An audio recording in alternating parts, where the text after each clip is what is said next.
Welcome to my channel NSR digital classes. दोस्तों, आप लोगों का स्वागत है मेरे यूट्यूब चैनल में।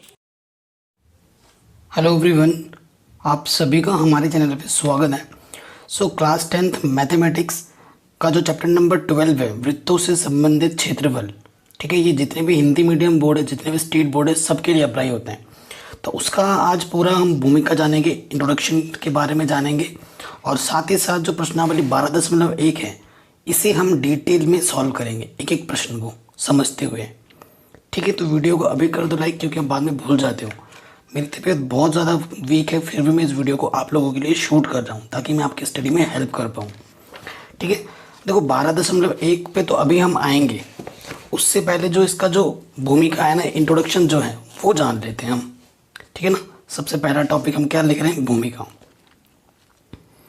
देखो, वृत्त क्या है वो आप उससे पहले परिचित कर लो। ठीक, वृत्त किसे कहते हैं, सबसे पहला क्वेश्चन आपके मन में आ रहा होगा। कई बच्चों को पता है, अधिकतर बच्चों को पता ही होगा कि वृत्त क्या है। वृत्त क्या होता है, एक बिंदु हमने फिक्स किया, एक हमने दूरी ली। ठीक है, यहाँ पर मैंने रस्सी लिया है ना, थोड़ा सा यहाँ पर मैंने कील लगा दी, कील को यहाँ पर ना गांठ दिया, और इस रस्सी को मैंने चारों तरफ से क्या किया, यूं करके घुमा दिया। ठीक है, इस रस्सी को हमने चारों तरफ से घुमा दिया। तो ये जो दूरी है, ठीक है, यहाँ से लेकर ये दूरी, यहाँ से लेकर ये दूरी, यहाँ से लेकर ये दूरी, ये सब दूरी आपस में बराबर होगी। और ये जो बीचों बीच वाला जो पॉइंट है, इसे हम क्या बोलते हैं, नाम दे दो ओ, इसे हम बोलते हैं केंद्र। इसे हम क्या बोलते हैं, केंद्र। और ये जो आपका चारों तरफ से ये बना है ना, इसे हम क्या बोलते हैं, परिधि। इसे हम क्या बोलते हैं, परिधि।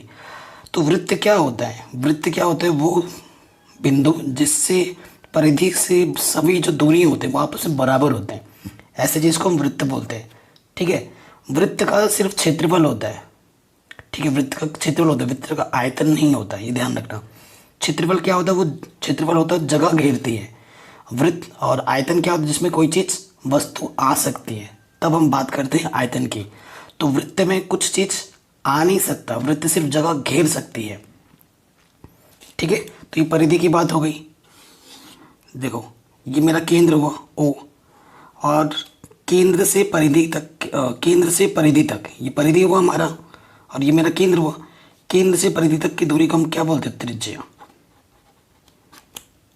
अंग्रेजी में क्या बोला जाता है इसे, रेडियस।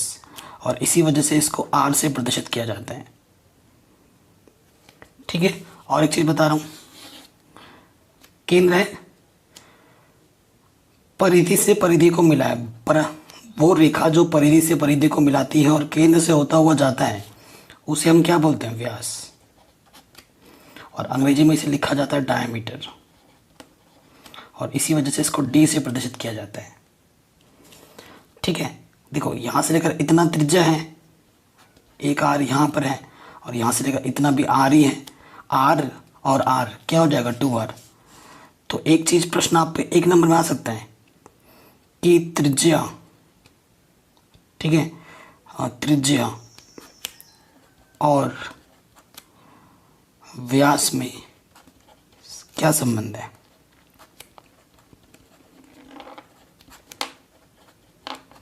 ठीक है, क्या संबंध है, तो आप क्या होता है कि जो व्यास होता है वो 2 गुना होता है, किससे, त्रिज्या से। यानी कि जो डी होता है वो 2r के बराबर होता है।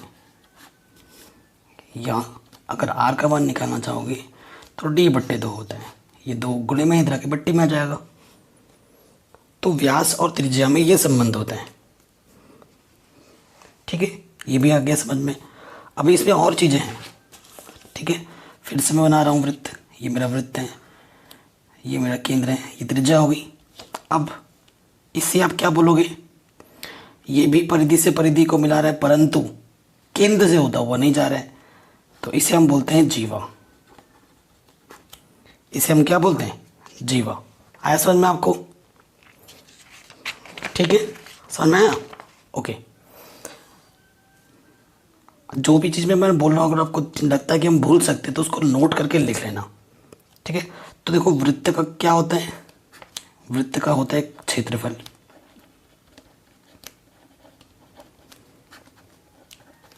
क्या होता है उसका सूत्र, पाई आर स्क्वायर। और ये जो आप देख रहे हो ना, इसे हम बोलते हैं परिधि, अंग्रेजी में बोलते हैं सरकमफ्रेंस। तो वृत्त का जो परिधि होता है सी, उसका फॉर्मूला होता है 2 पाई आर, और क्षेत्रफल का होता है पाई आर स्क्वायर। ठीक है, ये वृत्त के बारे में हम जान चुके हैं। अब अर्धवृत्त बोलेगा, अर्धवृत्त का मतलब क्या होता है, अर्धवृत्त का मतलब जो ये वृत्त था उसका आधा हिस्सा काट दिया बीचों बीच से, तो ऐसा बनेगा अर्धवृत्त। ये मेरा क्या है, अर्धवृत्त। यहाँ पर केंद्र होगा और यहाँ से लेकर यहाँ तक त्रिज्या, यहाँ से लेकर यहाँ तक त्रिज्या। ठीक है, तो इसमें क्या होता है, अर्धवृत्त का क्षेत्रफल अगर बात किया जाए, अर्धवृत्त का क्षेत्रफल, तो अर्धवृत्त का क्षेत्रफल होता है पाई आर स्क्वायर बट्टे 2। ठीक है, और अर्धवृत्त का परिमाप,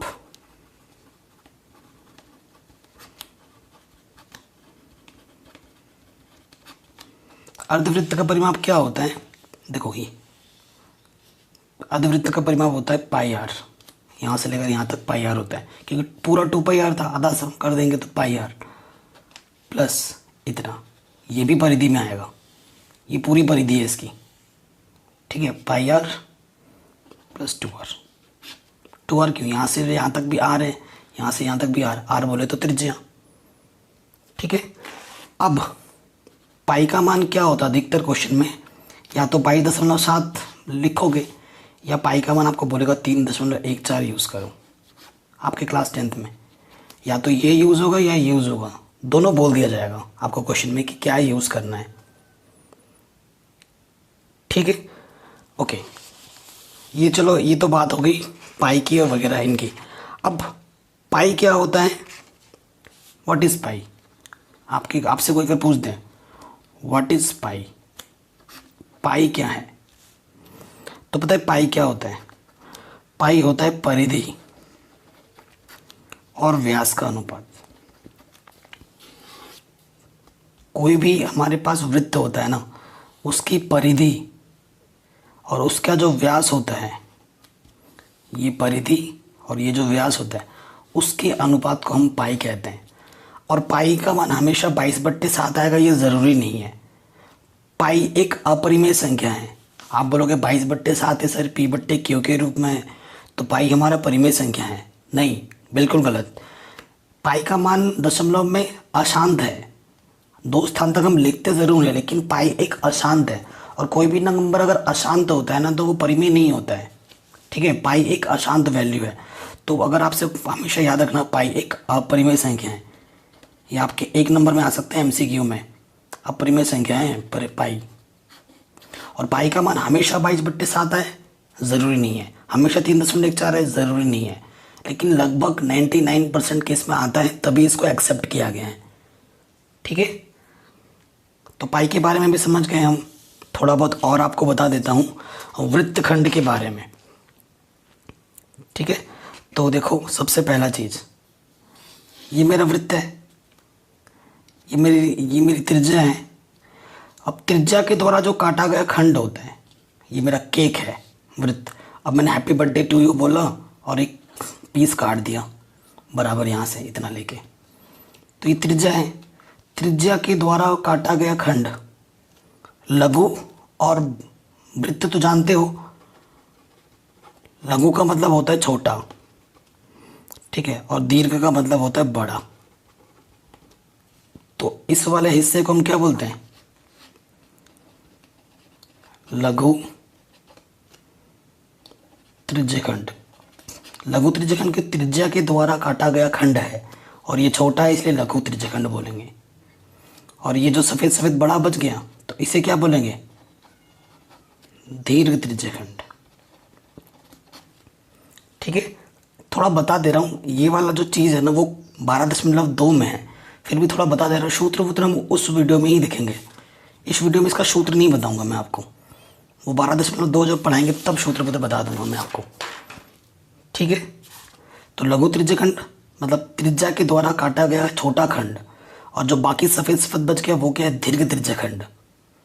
और वो कैसे निकाल सकते हो, जब बड़े पूरे केक में से इस खंड को घटा देंगे तो ये वाइट वाला बचेगा, ठीक है। ये चीज़ हो गई। अब क्वेश्चन में आ जाता है वृत्तखंड। त्रिज्यखंड तो पता चल गया, अब वृत्तखंड क्या है, जैसे ये वृत्त का एक खंड, ये छोटा वाला है तो इसे हम क्या बोलेंगे, लघु वृत्तखंड। अब त्रिज्या के द्वारा नहीं कट रहा है ये, है ना, त्रिज्या के द्वारा काटा गया त्रिज्यखंड होता है। तो इसे छोटा सा वैसे ही नॉर्मल एक टुकड़ा है वृत्त का, तो इसे हम क्या बोलेंगे, लघु वृत्तखंड, छोटा वृत्त का खंड। और ये जो सफ़ेद सफ़ेद बचा है इसे हम क्या बोलेंगे, दीर्घ वृत्तखंड, ठीक है। दीर्घ मतलब बड़ा, वृत्त का खंड मतलब टुकड़ा, समझ में आया।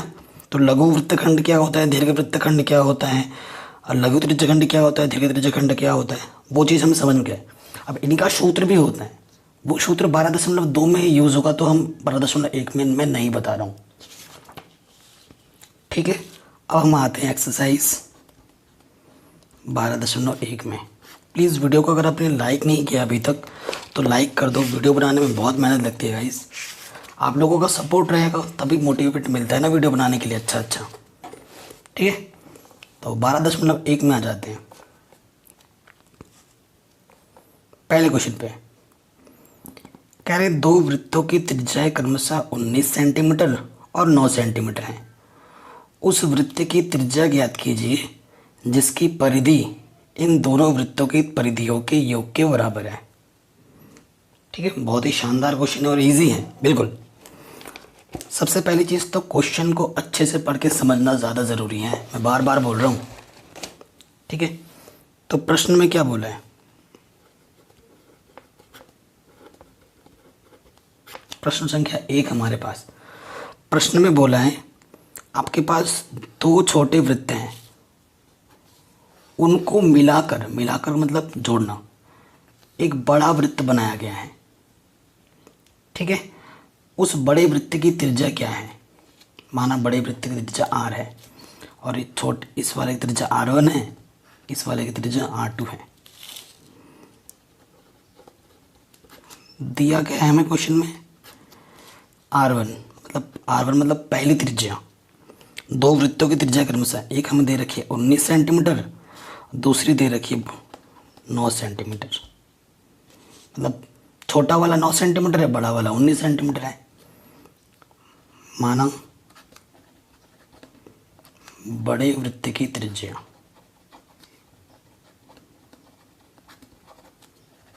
r है जो कि हमें ज्ञात करना है, इस r को हमें निकालना है, ठीक है। प्रश्नानुसार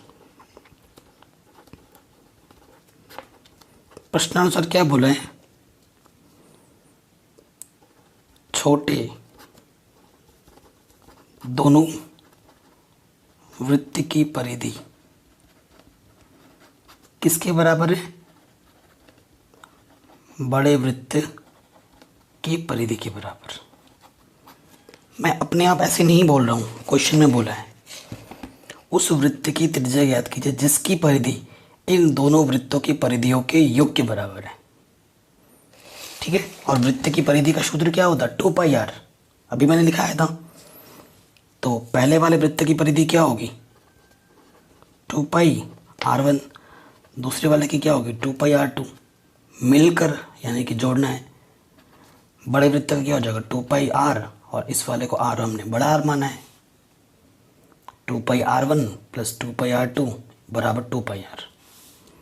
अब इस तरफ से क्या देखो, दोनों में उभयनिष्ठ क्या है 2π, यहाँ से r1 बचा, यहाँ से r2, ठीक है। और यहाँ से 2πr,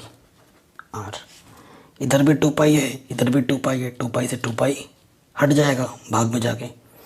r1 का मान कितना है हमारे पास 19, r2 का मान 9 r, तो 19 में 8 9 जोड़ेंगे तो कितना हो जाएगा 28 सेंटीमीटर। तो बड़े वाली त्रिज्या हमारे पास कितनी होगी भाई साहब 28 सेंटीमीटर। कोई दिक्कत नहीं है, आराम से हो गया। मैंने बोला ना सारे क्वेश्चन आसान है। ठीक है, तो ये भी हमारा आराम से बन गया। चलिए दूसरे क्वेश्चन में आते हैं। दूसरे क्वेश्चन में क्या बोला है, दो वृत्तों की त्रिज्या क्रमशः 8 सेंटीमीटर और 6 सेंटीमीटर है। उस वृत्त की त्रिज्या ज्ञात कीजिए जिसका क्षेत्रफल इन दोनों वृत्तों के क्षेत्रफलों के योग के बराबर है। उस क्वेश्चन में परिधि बोला था, इस क्वेश्चन में क्षेत्रफल बोल दिया है, यही अंतर है, बाकी सेम टू सेम क्वेश्चन है। दूसरा प्रश्न, पहले वाली वृत्त का क्षेत्रफल प्लस दूसरे वाले वृत्त का क्षेत्रफल किसके बराबर है, बड़े वाले वृत्त के क्षेत्रफल के। इसकी त्रिज्या R1 है, इसकी त्रिज्या R2 है और माना इसकी त्रिज्या कितनी है R है। तो हम लिखेंगे माना बड़े वृत्त की त्रिज्या कैपिटल R है और हमें क्या दिया हुआ है R1। एक R1 हमें दे रखा है 8 सेंटीमीटर, दूसरी की त्रिज्या में दे रखी है 6 सेंटीमीटर। एक छोटे वाले की त्रिज्या 8 सेंटीमीटर दे रखी है, दूसरे वाले की 6 सेंटीमीटर देखी है और बड़े वाले का निकालना है। हमें क्या बोला है प्रश्नानुसार,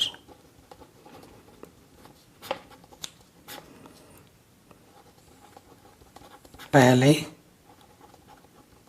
वृत्त का क्षेत्रफल प्लस द्वितीय वृत्त का क्षेत्रफल किसके बराबर है, बड़े वाले वृत्त का क्षेत्रफल। ये दे रखा है और आपको वृत्त का क्षेत्रफल पता है ये क्या होता है पाई R स्क्वायर, है ना। तो पहले वाले का क्या हो जाएगा पाई R1 स्क्वायर, दूसरे वाले के लिए क्या हो जाएगा पाई R2 स्क्वायर और इसका क्या हो जाएगा पाई R स्क्वायर। इसमें R की जगह R1 है, इसमें R की जगह R2 है और इसमें R की जगह R है, मान रख दिया। दोनों में से क्या कॉमन है पाई, पाई उभयनिष्ठ बाहर निकाल देंगे, उभयनिष्ठ का मतलब होता है भाग देना,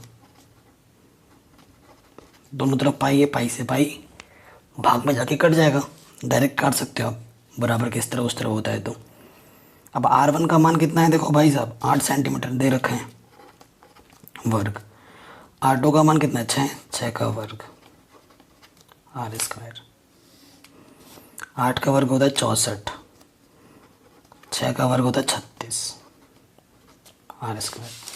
तो ये कितना हो जाएगा 100। ठीक है, R का मान निकालना है, यहाँ R स्क्वायर है तो वर्गमूल ले लेंगे। 100 का वर्गमूल क्या होता है 10 एकम 10, पीछे से 0, 10 एकम 10, 10 का जोड़ा बना तो वर्गमूल क्या आ गया 10 सेंटीमीटर। तो बड़े वाले वृत्त की जो त्रिज्या होगी वो कितनी होगी 10 सेंटीमीटर होगी। तीसरे प्रश्न में देखो क्या है, थोड़ा सा हमको ध्यानपूर्वक देखना पड़ेगा, है ना, थोड़ा सा कैलकुलेशन है, बाकी क्वेश्चन बहुत आसान है। कह रहे आकृति 12.3 एक तीरंदाजी लक्ष्य को दर्शाती है, मतलब तीर मारना है इसमें, ये पॉइंट है, ये वाइट पोर्शन है, ब्लैक है ना, तीरंदाजी खेल देखा होगा आपने, उस प्रकार का एक प्रश्न है जिसमें अंक अर्जित किए जा सकते हैं।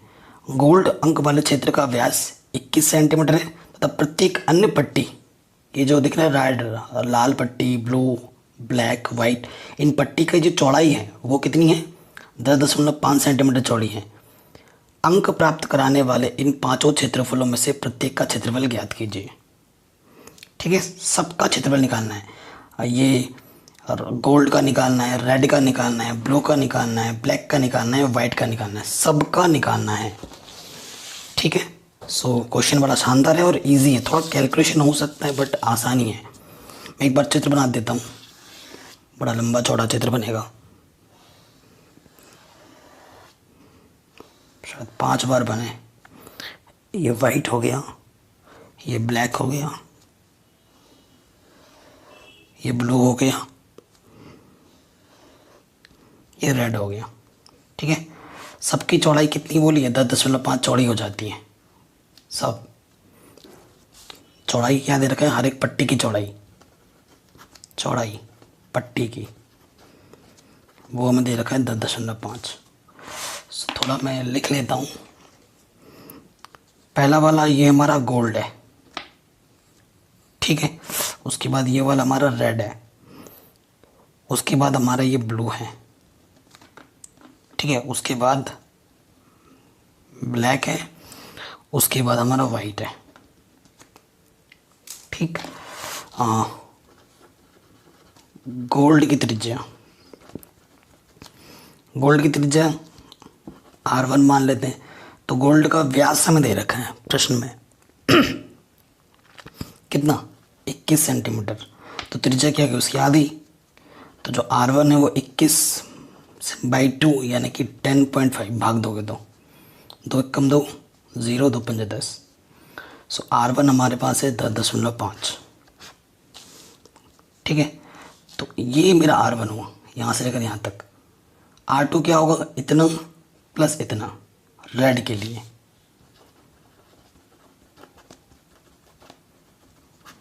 ठीक है। R2 तो R2 क्या होगा?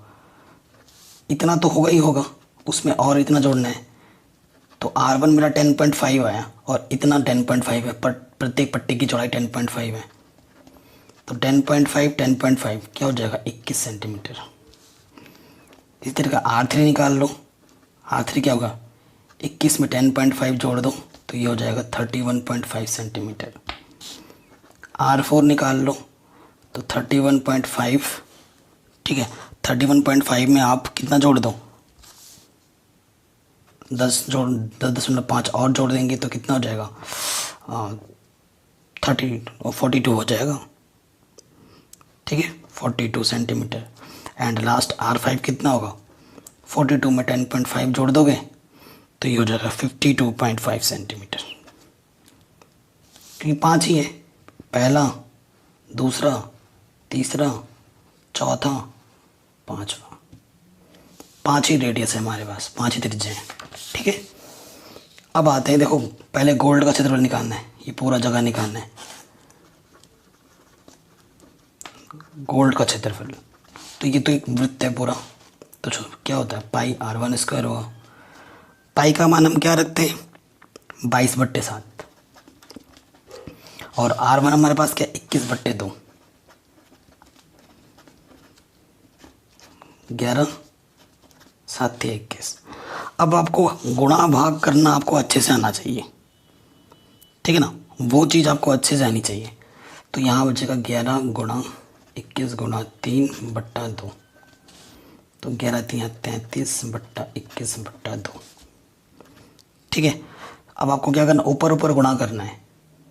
21 3 63, हासिल लगा 6, 21 3 63, 63 और 6,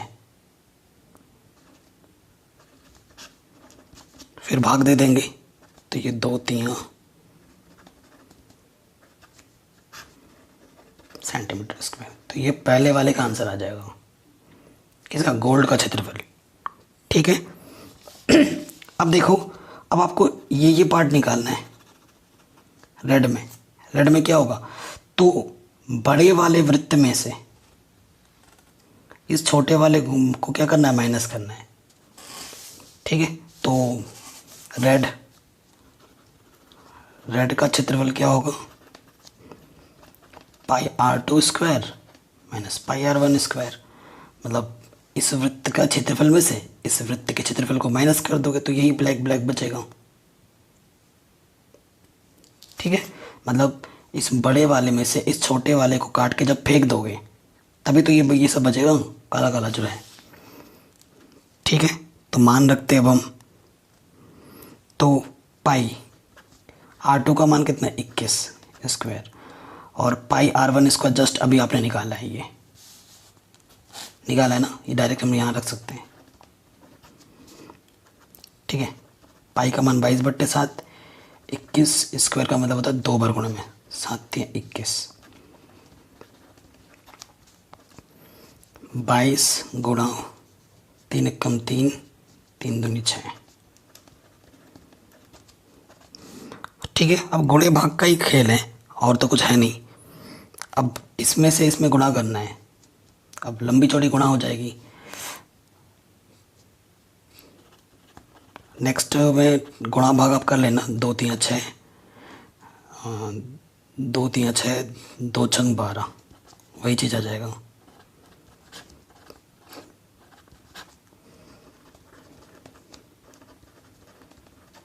ठीक है, घटाना आपको आता ही होगा। दशमलव की बात कुछ नहीं तो 0 लगा दो। दशमलव कीजिए 0.5, घटाएंगे 0 में से 0 गया, 10 में से 5 गया। ठीक है, तो ये घटा देंगे तो हमें मिलेगा इतना 0.5 सेंटीमीटर स्क्वायर। तो ये हमारा रेड का क्षेत्रफल आ गया। ठीक है, रेड का भी क्षेत्रफल मिल गया।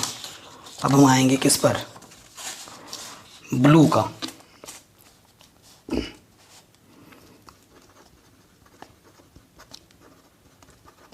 देखो ब्लू का निकालने के लिए क्या करना है, इतने में से ये ब्लू वाला पार्ट है ना, तो इसमें से इस वाले पूरे पार्ट को क्या कर देना है, माइनस कर देना है। तो πr3 स्क्वायर माइनस की πr2 स्क्वायर। ठीक है, तो πr3 कितना है हमारे पास, 31.5। πr2 कितना है हमारे पास, r2 हमारे पास है 21। ठीक है, ये माइनस करना है। तो देखो 31.5 को जब 31.5 से गुणा करोगे, इसका मतलब ये होता है, और 21 गुणा 21। ठीक है, तो 31.5 को 31.5 से जब गुणा करोगे तो आपको मिलेगा। ठीक है, और 21 गुणा 21 होता है 441। अब इसमें से इसको घटा दोगे, घटाना आता है ना ऐसे।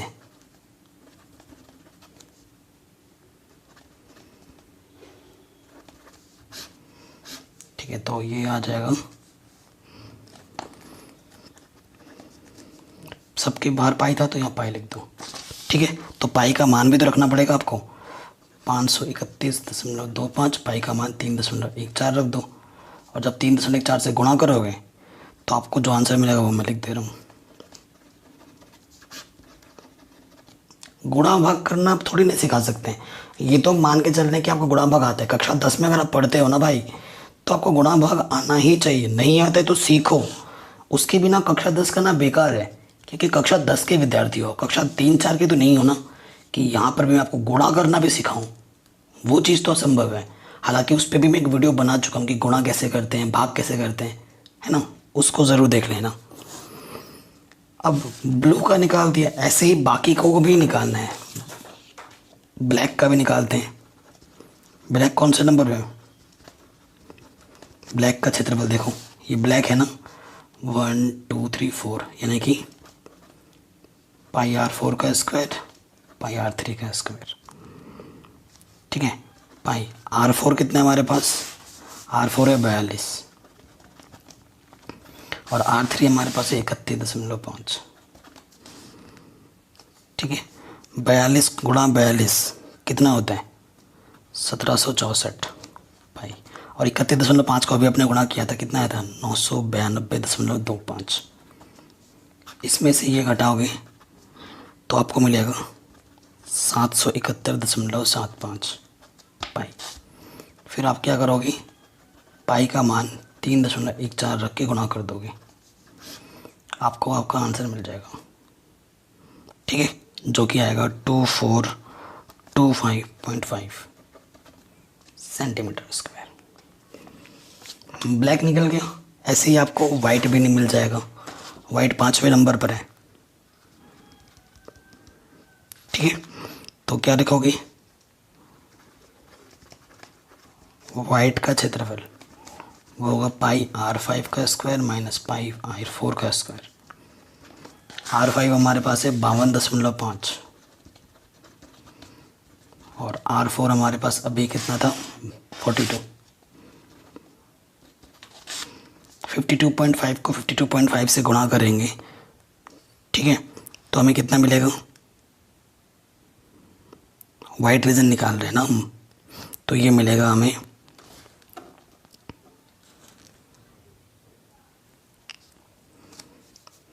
तो थोड़ा सा पार्ट बचा है ना कैलकुलेशन में, तो वो कौन सा पार्ट, इसके आगे क्या होगा, हमारे यहाँ क्या था, पाई R5 का स्क्वायर माइनस पाई R4 का स्क्वायर, ठीक है।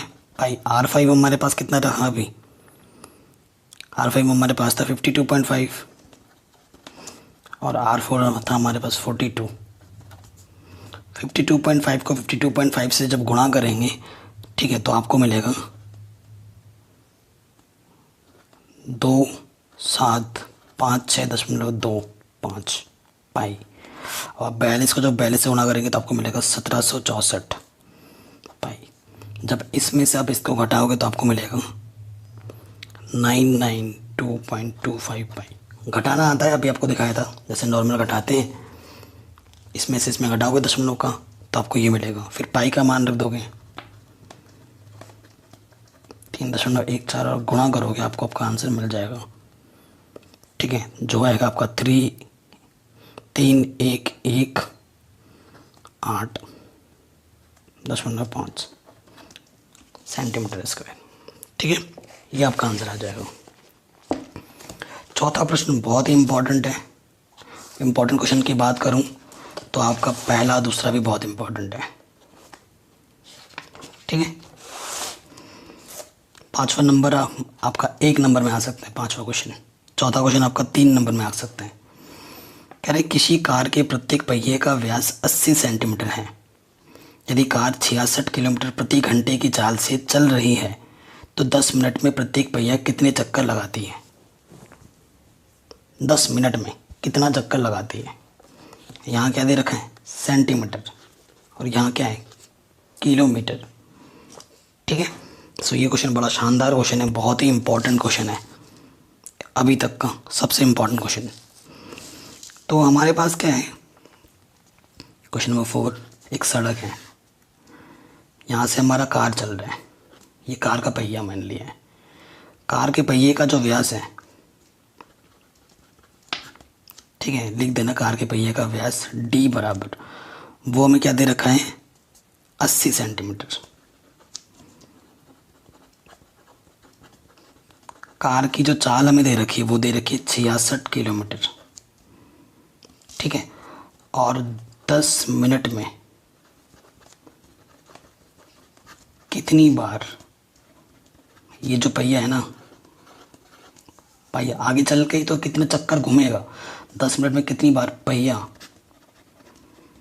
घूमेगा, ये हमें निकालना है, ठीक है। यहाँ किसकी बात हो रही है, मिनट में बात हो रही है, ठीक है, किस में बात हो रही है, मिनट में बात हो रही है। और यहाँ क्या है, दूरी देखो सेंटीमीटर है, ठीक है, आरएसएन में। अब देखिए, अब आपको जब तक हमारे जो इकाइयाँ होती है उनको हम समान रूप में नहीं करते तब तक बात नहीं बनती है, ठीक है, तब तक बात नहीं बनती है। सो देखो कैसे निकालोगे, कितना कितना पहिया घूमा है, तो पहियों की संख्या अगर आपको निकालनी है ना, तो वो क्या होगा, 10 मिनट में तय की गई दूरी, मतलब कार ने 10 मिनट में कितना तय किया कुल दूरी, बट्टे एक कार में कितनी, मतलब एक कार जब ये पहिया घूमता है तो वो भी इतना दूरी आगे बढ़ता है, तो उतनी दूरी घूमता है ना, तभी तो आगे बढ़ता है। किससे भाग देना है, एक पहिए की परिधि से, क्योंकि कार की ये चीज़ जो है, क्योंकि वृत्त के रूप में है, तो ये क्या है, एक्चुअली परिधि है, ठीक है। तो सबसे पहले मेन चीज़ है 10 मिनट में तय की गई दूरी निकालनी है हमें, ठीक है। तो कार की चाल हमारे पास क्या है, कार की चाल है 66 किलोमीटर प्रति घंटा, ठीक है। तो यहाँ पर है सेंटीमीटर, तो किलोमीटर को बदलना है सेंटीमीटर में। 1 किलोमीटर में कितने मीटर होते हैं, 1000, देखो पहले किलोमीटर को मैंने बदला हज़ार में, मतलब किलोमीटर को मैंने बदला मीटर में। 1 किलोमीटर बराबर होता है 1000 मीटर, और 1 मीटर में होता है 100 सेंटीमीटर। 66 किलोमीटर से ये 66 मीटर हो गया, और मीटर से सेंटीमीटर बदलने के लिए और 100 से गुणा करना पड़ेगा।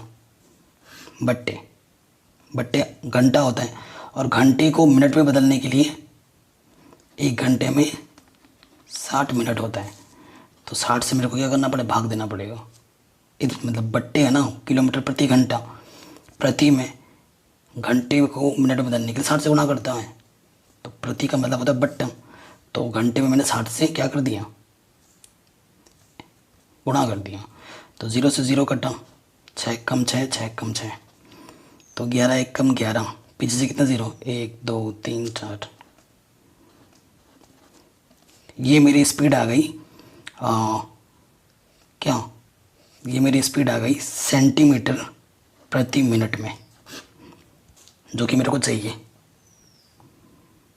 ठीक है, तो ये कार की स्पीड है, 1 मिनट में इतना चलती है, तो हमें कितना चाहिए, 10 मिनट में कितना चलेगी।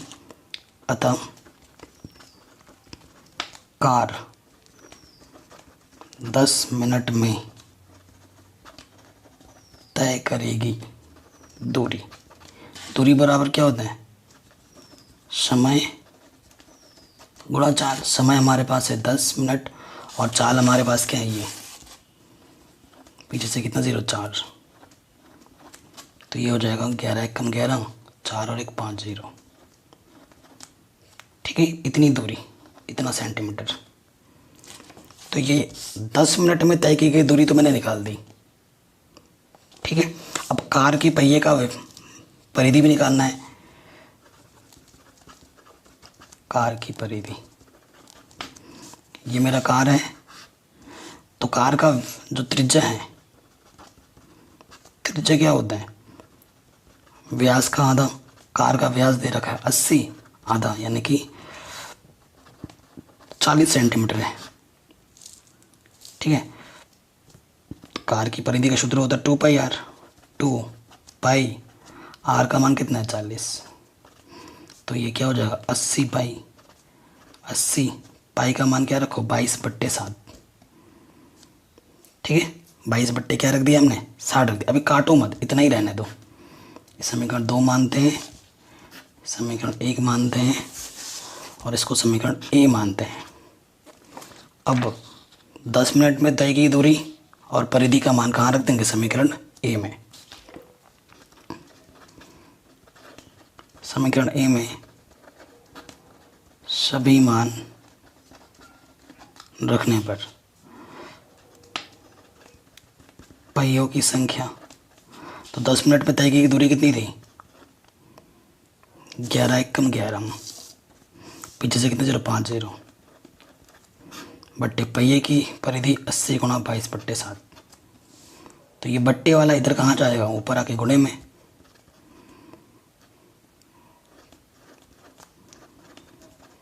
नीचे कितना है 8 22। ठीक है, सो देखो 1 0 से 1 0 कटा। ठीक है, 11 दूनी 22, 11 कम 11, पीछे से कितना 0 1 2 3 4। ठीक है, अब देखो और कटेगा, यहाँ 2 से काटो, 2 पंजे 10, पीछे से 3 0। यहाँ क्या है 8 है, 8 से काटें, 8 से काट के देखते हैं, 8 पंच 40, 8 छंग 48, 2 बचा 20 हो गया, 8 दूनी 16। ठीक है, 8 दूनी 16, 4 बचा 40 हो गया, 8 पंजे 40, तो ये आ गया 625 गुणा 7। ठीक है, 625 गुणा 7, 7 से गुणा कर देंगे, 7 पंजे 35,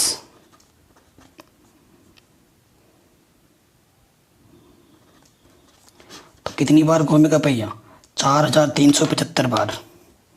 तो इतनी दूरी तय करने के लिए 10 मिनट में कहिए कार का जो पहिया है वो 4375 बार यूं यूं घूमेगा।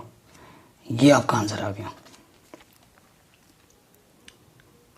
ठीक है, ये क्वेश्चन भी हमने आराम से कर दिया, बहुत ही सिंपल था।